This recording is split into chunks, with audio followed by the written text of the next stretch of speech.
Assalamualaikum warahmatullahi wabarakatuh. Selamat pagi, salam sejahtera untuk kita semuanya. Alhamdulillah kita bisa bertemu lagi di mata kuliah Teknik Energi pertemuan ke-12. Hari ini kita akan membahas tentang pengolahan gas bumi untuk LNG processing.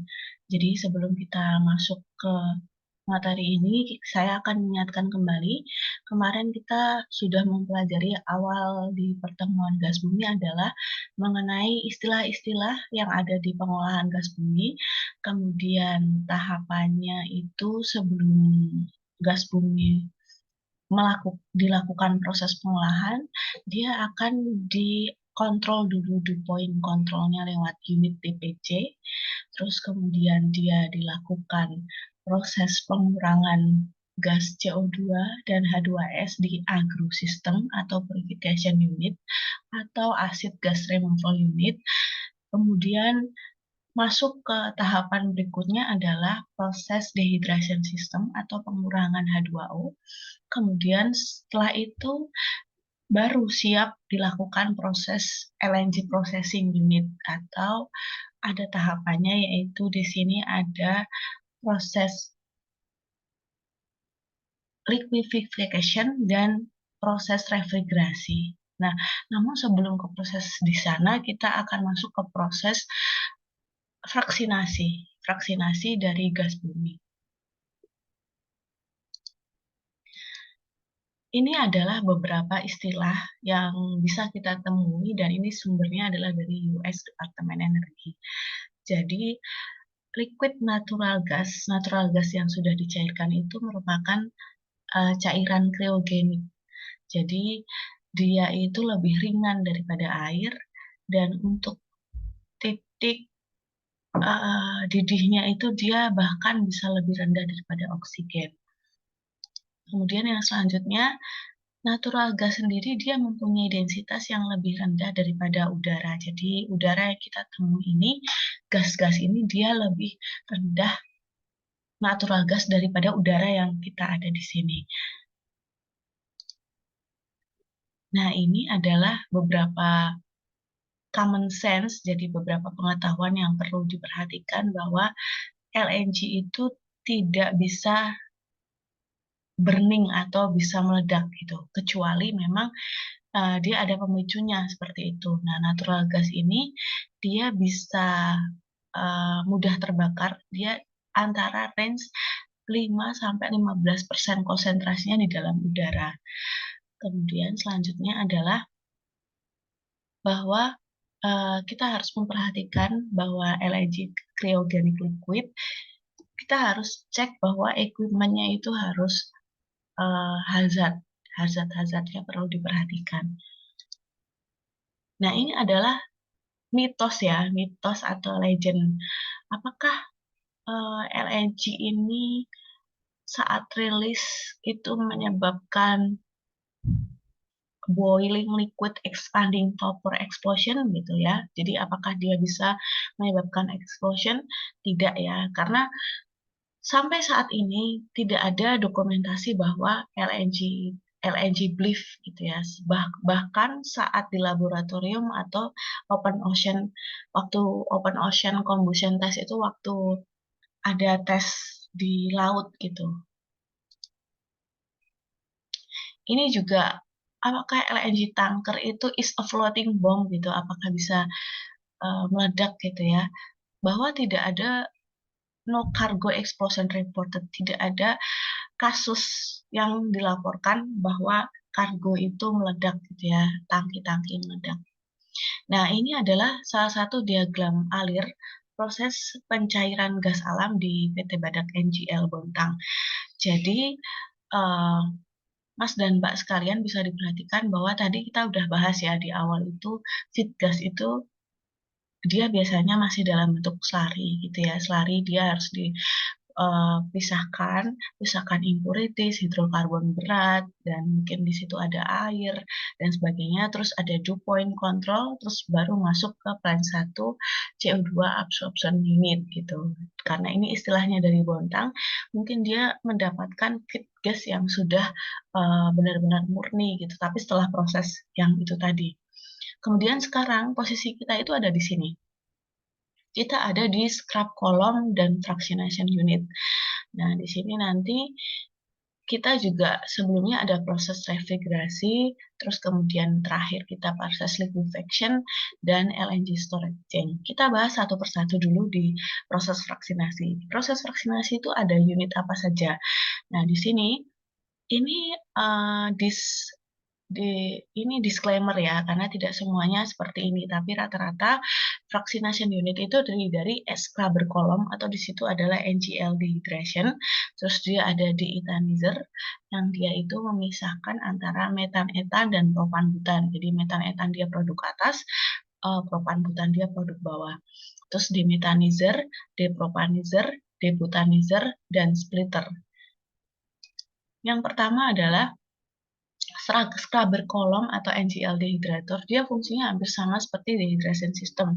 Karena ini ingin memastikan bahwa tidak ada kandungan air masuk ke dalam proses fraksinasi. Karena tentu saja kita tahu bahwa kandungan air itu menyebabkan hidrat ya. Di sini kita melakukan proses scrubber column atau NGL dehydrator untuk mengurangi kandungan air yang masih ada di dalam gas.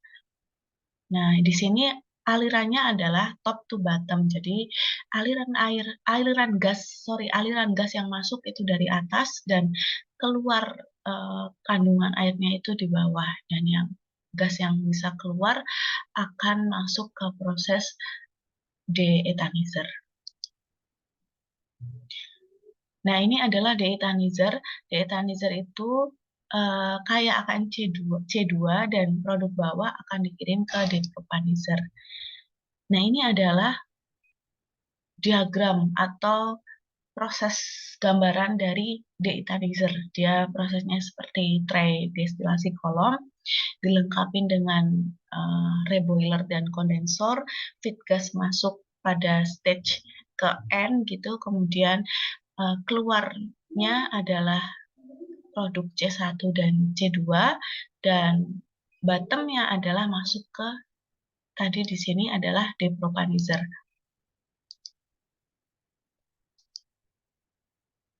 Nah, ini yang warna biru ini adalah saya dapatkan dari sumber PPSDM Gas. Jadi ini adalah disclaimer, karena tidak semuanya settingan reflux rasio, terus kolom desainnya adalah seperti ini. Ini adalah contoh gambaran desain dan contoh gambaran situasi kondisi operasi di PPSDM Cepu.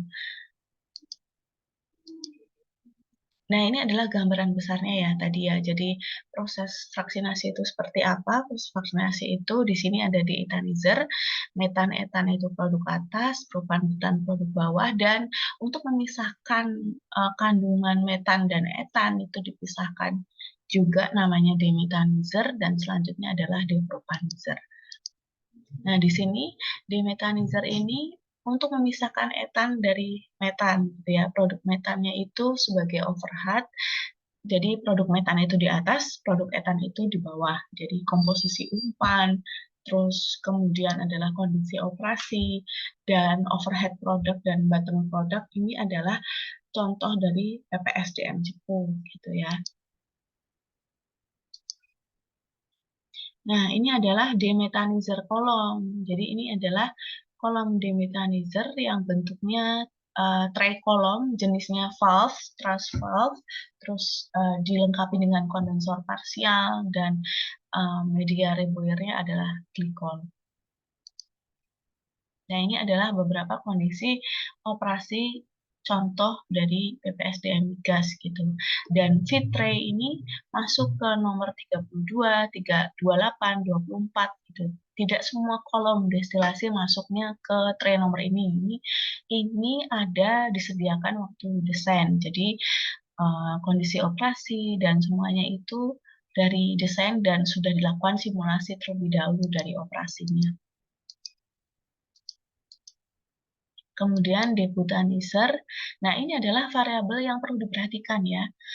Mas dan Mbak sekalian bisa diperhatikan di sini variabel proses kolom fraksinasi. Di sini ada 6 item ya.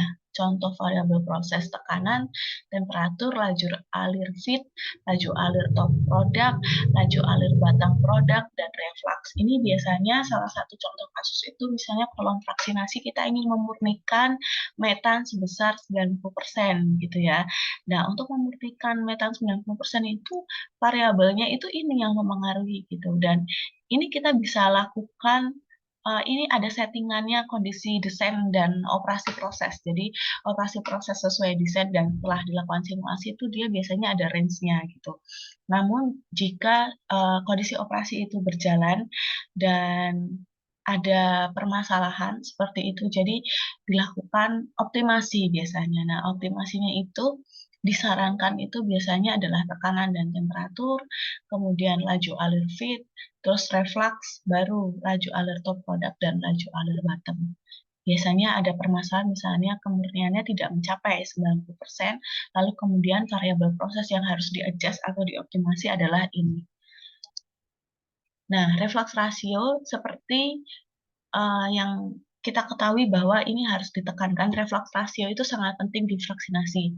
Jadi reflux rasio itu apa sih? Dia adalah rasio yang mempengaruhi konsentrasi overhead produk. Jadi dia konsentrasi yang mempengaruhi overhead atau kandungan produk yang di atas gitu. Jadi total refluxnya itu adalah kandungan kemurnian dari total produk. Gitu.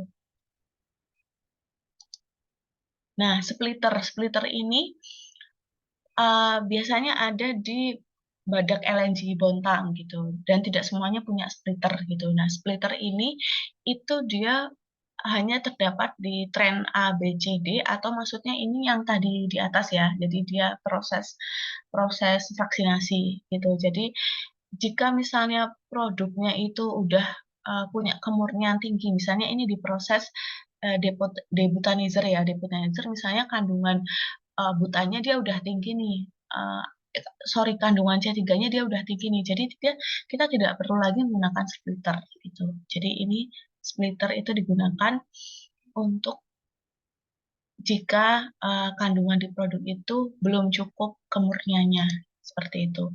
Nah, ini adalah flow sheet atau diagram EIDPFD-nya Bontang. Jadi tadi yang saya sebutkan ya, ada tren A, B, C, D, itu bisa dilihat di sini.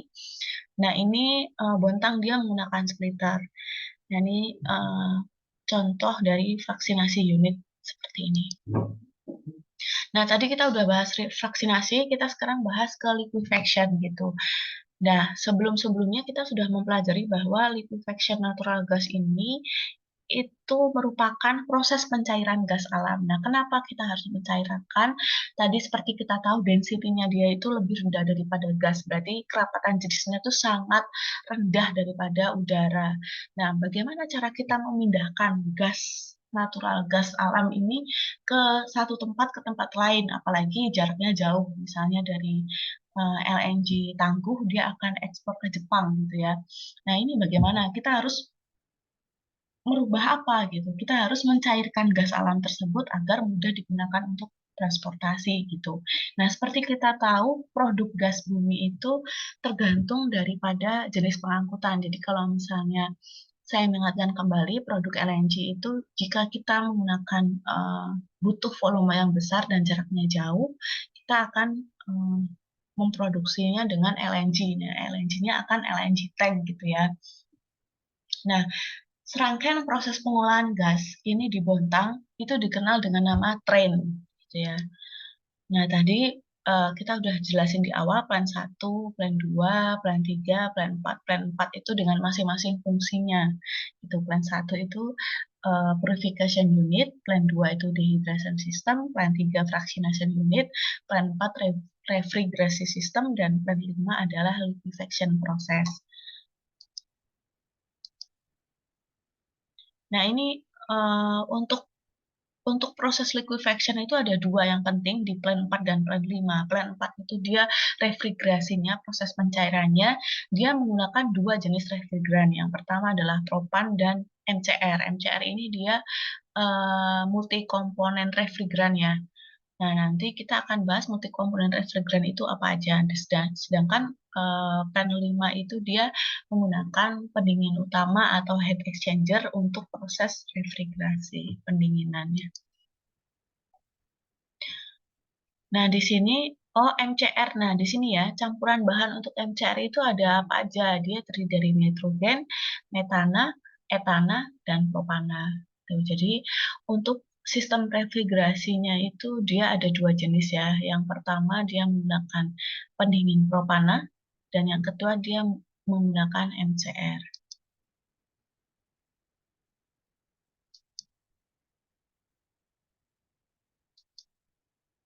Nah, ini adalah eh, salah satu flowsheet dari propan sistem tren ya. Propan sistem. Jadi ini refrigerasi yang menggunakan propan, ini adalah flowsheet PFD-nya, PID-nya. Nah, ini yang menggunakan MCR sistemnya ya. Di sini kita lihat bahwa MCR ya, kandungan nitrogen, metan, etan, propan dijadikan sebagai refrigeran. Nah, sekarang kita ke tahap liquefaction system. Ya. Sebelum kita masuk ke liquefaction system, kita harus paham ya, liquefaction system itu dia adalah eh, apa sih gitu ya? Dia pencairan. Oke, dia adalah proses pencairan gas alam gitu. Nah, sekarang proses pencairan itu ada berapa jenis sih gitu ya? Kita akan recall lagi memori dari semester-semester lalu gitu. Proses pencairan gas alam itu ada pencairan gas ya, pada umumnya bukan hanya gas alam aja. Pencairan gas itu ada tiga. Yang pertama, dia didinginkan pada tekanan atmosferik, terus dia ditekan pada suhu atmosferik, atau dia adalah gabungan, jadi ditekan dan didinginkan. Jadi ini yang menjadi poin perhatian ya, minta tolong diperhatikan bahwa semua gas dapat dicairkan dengan cara ditekan pada suhu atmosfer. Asalkan titik kritis dari gas tersebut lebih tinggi daripada suhu atmosferiknya. Nah, contohnya sekarang gini. Jika saya punya gas C1, nah ingin dicairkan dengan cara ditekan pada suhu atmosferik ya, dan suhu penekannya adalah 35. Apakah bisa? Nah, kita lihat ya, C1 ini titik kritisnya minus 82, sedangkan suhu penekannya 35. Jawabannya tidak. Karena apa? Karena proses pencairannya itu di atas dari titik kritis. Gitu. Jadi 35 derajat ini di atas dari titik kritisnya yang minus 82. Gitu. Jadi ini tidak bisa. Nah, misalnya lagi saya punya C3 nih. C3 ini dia ingin dicairkan juga dengan cara ditekan pada suhu atmosferik, suhu penekannya 35. Apakah dia bisa gitu ya? Jawabannya adalah bisa. Kenapa? Karena gas C3 ini dia mempunyai titik kritis titik kritisnya 37. Sorry, titik kritisnya dia 97, berarti suhu penekanannya lebih rendah, berarti bisa. Berarti suhu penekanan itu harus lebih rendah daripada titik kritisnya, itu saja yang perlu diingat ya. Nah, titik kritis itu adalah suhu maksimum di mana gas masih dapat dicairkan dengan cara ditekan. Gitu. Nah, ini kita recall lagi memori kesetimbangan ya, kesetimbangan gas, kesetimbangan cair dan uap gitu ya. Ini titik kritis posisinya di sini. Nah, kita kita bisa melakukan pencairan dengan cara ditekan pada atmosferik itu asalkan titik kritisnya itu lebih rendah daripada titik suhu penekannya itu lebih rendah daripada titik kritisnya. Jadi kondisinya titik kritisnya di sini dia harus lebih rendah, berarti dia di sini. Terus kemudian, nah di sini adalah sekarang gas dapat dicairkan dengan cara didinginkan ya, asalkan media pendingin itu mempunyai mencapai suhu pada titik embun gas atau lebih rendah gitu. Nah, sekarang kita pengen menurunkan suhunya C1. C1 tadi berapa? Minus 82 ya. Berarti kita harus menggunakan refrigeran yang bisa menurunkan suhunya sampai lebih minus lagi. Nah, suhu gas alam itu adalah minus 162 ya. Jadi gas alam yang dicairkan itu suhunya minus 162. Nah, bagaimana cara kita menurunkan gas alam C1 itu minus 162, sedangkan C1 sendiri itu dia punya titik kritis minus 89 ya tadi ya. Oh, sorry, minus 82 gitu. Nah, di sini kita harus menurunkan di titik embunnya gitu ya. Nah, berarti kita harus mempergunakan media pendingin yang mampu mendinginkan gas sampai minus 162 gitu.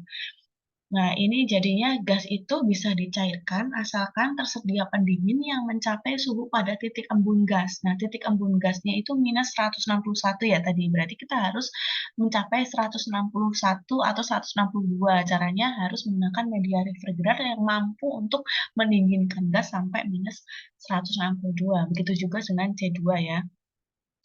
Nah, di sini balik lagi ya, kita ke proses refrigerasi. Refrigerasi itu yang kita pernah lihat itu AC ya. AC yang ada di kita temui itu dia bisa meningkatkan udara sampai berapa sih yang kita bisa rasakan? 16 ya. Sedangkan di dalamnya sendiri di sistemnya dia dia bisa sampai 10 sampai 18. Nah, kalau kulkas kita bisa set berapa sih dia tahu 0 ya, paling rendah. Nah, tapi di sistemnya sendiri dia minus 5 derajat. Nah, sekarang sistem refrigerasi yang ada di sini itu prinsipnya sama seperti prinsip AC dan prinsip lemari es gitu ya. Nah, di sini sistem refrigerasinya itu ada dua. Satu menggunakan propan dengan sudah proses itu hingga minus 36 derajat. Nah, satu adalah NCR yang gabungan tadi ya, dia terdiri dari nitrogen, metan, etan, dan propan gitu yang bisa mendinginkan fluida proses sampai minus 161. Nah, ini adalah siklus refrigerasi ya. Kita recall lagi memori bahwa tiga dasar refrigerasi proses. Dia mulai dari proses kompresi, terus kemudian dia mulai ke proses ekspansi dan proses penguapan. Nah, ini sistem refrigerasi kompresi gas tadi ya. Jadi, prosesnya adalah proses kompresi di awal, terus kemudian proses refrigerasi, terus kemudian proses penguapan. Nah, ini ya, kita recall lagi memori hukum termo 2 gitu. Jadi, hukum termo 2 itu sistem refrigerasi. Jadi, kita bisa proses hanya dapat dilakukan jika terdapat pemasukan energi dari luar sistem gitu ya. Energi itu dapat berubah menjadi mekanik, kerja, atau termal. Nah, ini adalah contoh media pendingin jika dia menggunakan freon ya. Freon itu AC dan lemari es ya. Nah, untuk pencairan gas, jika dia suhu atmosfer itu cukup pakai udara dan air gitu. Tapi tadi kita lihat nggak mampu kan C1 sama C2. Nah, sekarang pencairan gas yang suhunya lebih rendah daripada atmosfer itu kan berarti tadi ya C1 ya. C1 itu minus 89, tapi titik embunnya dia minus 161, sampai 162. Berarti kita harus pakai MCR karena propan aja tidak mampu. Nah, sekarang dia nggak mampunya di mana gitu ya. Nah, di sini kita lihat kalau misalnya kita pakai propan, dia eh, minus 42,1, berarti kan nggak bisa ya, karena titik bekunya dia itu lebih rendah. Sedangkan kita harus butuh bahwa titik titik penguapannya itu harus lebih tinggi daripada suhu penguapan operasinya. Nah, ini adalah tahapan proses pencarian gas alam. Jadi, proses pencarian gas alam itu bisa diturunkan dengan suhu dan tekanannya, kemudian menggunakan refrigeran karena ada proses penyerapan panas, terus kemudian tahap satu, jadi dia ada dua tahap, refrigerasinya tuh bertingkat. Jadi yang pertama dia menggunakan refrigeran propan, terus masuk ya, feed gas masuk ke sistem refrigeran yang propan, terus kemudian dia keluar masuk lagi ke sistem MCR sampai berubah fasa menjadi cair, terus kemudian lewat ke subcooled liquid. Jadi dia suhunya bisa sekitar sampai 162. Jadi LNG yang didistribusi, yang ditransportasikan untuk proses penjualan, dia adalah suhunya sampai minus 160. Nah, ini sama seperti tadi ya, sistem refrigerasi. Ini saya beri contoh, ini contoh heat exchanger yang ada di badak LNG. Dia bentuknya spiral wood heat exchanger ya. Manufakturnya standar dia APCI gitu ya. Terus kemudian tampilannya itu dia ini adalah contoh, ini adalah keterangan ya, biasanya kalau kita beli produk atau beli alat gitu, dia ada keterangan desain, keterangan kondisi operasi, dan keterangan teknologinya. Nah, balik lagi ya, ini badak LNG sistem refrigerasi, kita akan menemukan kompresor sama evaporator ini saking dinginnya, ini kompresornya sampai di luarnya beku ya. Terus kemudian ini adalah pencairan gas alam yang heat exchanger. Nah, ini tadi ya, spiral wood. Jadi dalamnya itu bentuknya spiral wood gitu ya, benang-benang kecil gitu. Nah, ini ada keterangan kondisi operasi dan desainnya. Nah, tapi memang ini kelemahannya ya. Dia sangat rentan kebuntuan gitu. Nah, kecil-kecil ya. Nih, waktu dibuka sangat-sangat kecil ya. Dan ini maintenance-nya juga sangat susah jika ada masalah. Nah, ini sistem refrigerasi propana MCR yang tadi saya sebutkan. Jadi ada bertingkat. Yang pertama menggunakan propan, yang kedua menggunakan MCR. Nah, ini yang harus diperhatikan ya. Saat kita bekerja di lingkungan perusahaan migas gitu ya, terutama di LNG safety aspect itu kita harus paham betul tentang flash point sama fire point. Yang ketiga yang paling penting adalah auto ignition. Jadi LNG itu mempunyai kemampuan auto ignition, jadi suhu nyala. Jadi dia suhu yang dia itu bisa mencapai di titik yang dia dapat terbakar dengan sendirinya tanpa sumber panas gitu. Kita harus tahu titik-titik suhunya, terus kemudian adalah flash point. Nah, flash point itu adalah titik terendah atau titik nyala yang apabila ada sumber nyala api gitu. Jadi kalau flash point itu titik nyalanya dia suhu terendah di mana dia itu mencapai titik uap bahan bakar yang dia itu bisa menyala jika sumber api. Tapi kalau auto ignition itu dia titik nyala yang dia dapat terbakar dengan sendirinya. Nah, kalau fire point itu titik suhu terendah yang dia akan tetap menyala meskipun sumber panasnya itu hilang. Nah, ini contoh properties keselamatan ya. LNG itu dia tidak toksik, tapi dia sangat-sangat flammable ya, sangat mudah terbakar. Dan di sini ada auto ignition-nya dalam kondisi Celsius dan Fahrenheit. Nah, ini adalah assessing the hazard tentang K3 yang ada dari US Departemen Energi, bahwa kita harus mengetahui auto ignition-nya gitu ya, agar sumber-sumber untuk mudah dia terbakar itu bisa kita hindarkan. Nah, sekarang ke penyimpanan ya. Tadi kita penyimpanannya itu setelah proses pencairan LNG, kemudian masuk ke loading ke proses tangki gitu ya. Nah, ini adalah disclaimer, ini keterangan yang ada di badak Bontang. Jadi ini dia mempunyai 6 tangki yang bisa menampung LNG, terus di LNG-nya itu ada pompa muat, ada kompresor, ada sirkulasi seperti kita ketahui ya, minus 162 itu kita harus tetap jaga selama di perjalanan sampai ke lokasi konsumen.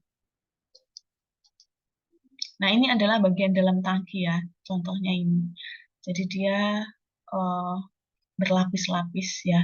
Dia juga ada insulation-nya. Dia seperti penyimpanan spherical tank gitu ya. Dia ada insulation-nya di dalam.